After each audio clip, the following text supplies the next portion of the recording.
మన గవర్నర్ గారు ఓన్లీ చదివారు, కానీ అది అంటే దాంట్లో ఒక్కటి కూడా నిజమని లేదు. ఏదో ప్రభుత్వం వాళ్ళు చెప్పినట్టు ఆ విధంగా వచ్చి అని చదవడం జరిగింది తప్ప ఏమాత్రం దీంట్లో నిజం అనేది మాత్రం లేదు. కానీ 33 ఎకరాలు వీళ్ళు మనం స్వచ్ఛంగా ఇచ్చారని చెప్పారు, కానీ అక్కడ రైతులు కన్నీళ్లే తప్ప వేరేదేం లేదు. మేము మొన్న ఏ ఊరికి వెళ్ళినా కూడా ప్రతి ఒక్కరు కూడా అయ్యా బలవంతంగా మనం తీసుకున్నారని చెప్పి ఏడుస్తున్నారు.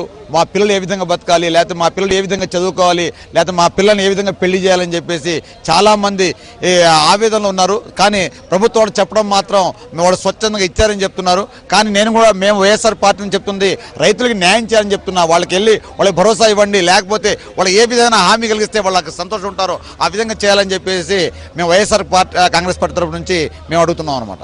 రుణమాఫీకి సంబంధించి కూడా మొత్తం 1 కోటికి పైగా రైతులు ఉన్నారు. రైతుల సంఖ్య ఎంత ఉన్నదని చెప్పకుండా కేవలం షరతులు విధించి 5,000 కోట్లు మాత్రమే రుణమాఫీకి కేటాయిస్తున్నామని గవర్నమెంట్ ఇందులో పేర్కొనడం జరిగింది. దీని మీద మీరు ఏమంటారు? అంటే రుణమాఫీ అంటే ఇది గారెడల ఇది జిమ్మక్ అనమాట. జిమ్మక్ అంటే గెలవడం కోసం ఆయన మరి ఎన్నో వాగ్దానాలు చేశారు, నేనేదో రుణమాఫీ చేస్తామని చెప్పారు.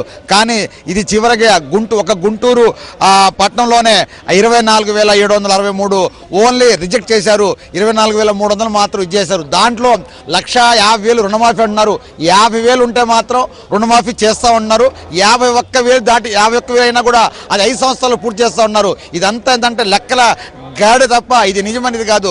అంటే చేతగాక ఏదో చేస్తా ఉన్నట్టు ఆ టైప్ ఆఫ్ ప్రయత్నం అనమాట. అంతేగాని ఏ ఒక్కరి కూడా న్యాయం అనేది మాత్రం జరగలేదు.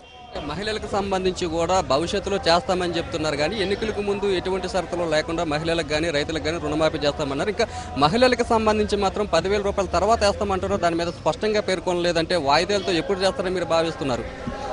ఈ ప్రభుత్వం ఏమి చేయని పరిస్థితిలో ఉంది. ఎందుకంటే గెలవడం కోసం ఎన్నో మాటలు చెప్పింది, చివరికి గెలిచారు. గెలిచిన తర్వాత ఏ ఒక్కటి కూడా చేయలేరు. వీళ్ళ వల్ల కాదు. ఇప్పుడు రాబోయే కాలంలో వైఎస్ఆర్ కాంగ్రెస్ పార్టీ తప్ప వీళ్ళ వల్ల ఏమి కాదని మాత్రం మేము మాత్రం చెప్పగలుగుతాం. మైనార్టీలకు సంబంధించి కూడా గతంలో ఉన్న పథకాలే కాపీ కొట్టినట్టు కనిపిస్తుంది తప్ప కొత్తగా ప్రవేశపెట్టినట్టు కానీ గవర్నర్ ప్రసంగంలోని కొత్తదనం కూడా ఏమైనా కనిపిస్తున్నట్టు మీకు అనిపిస్తుందా? మైనార్టీలు గొగ్గోలు పెడుతున్నారు. ఇవాళ మైనార్టీల పరిస్థితి చూస్తుంటే వైఎస్ఆర్ కాంగ్రెస్ పార్టీకి సంబంధించి వైఎస్ఆర్ పార్టీ ఓట్లు వేశారని చెప్పేసి టీడీపీ సంబంధించిన నాయకులు కానివ్వండి, టీడీపీ ప్రభుత్వం కానివ్వండి, మైనార్టీలకు ఏమి ఇచ్చిన స్థితిలో ఉంది, ఏమి చేయట్లేదు.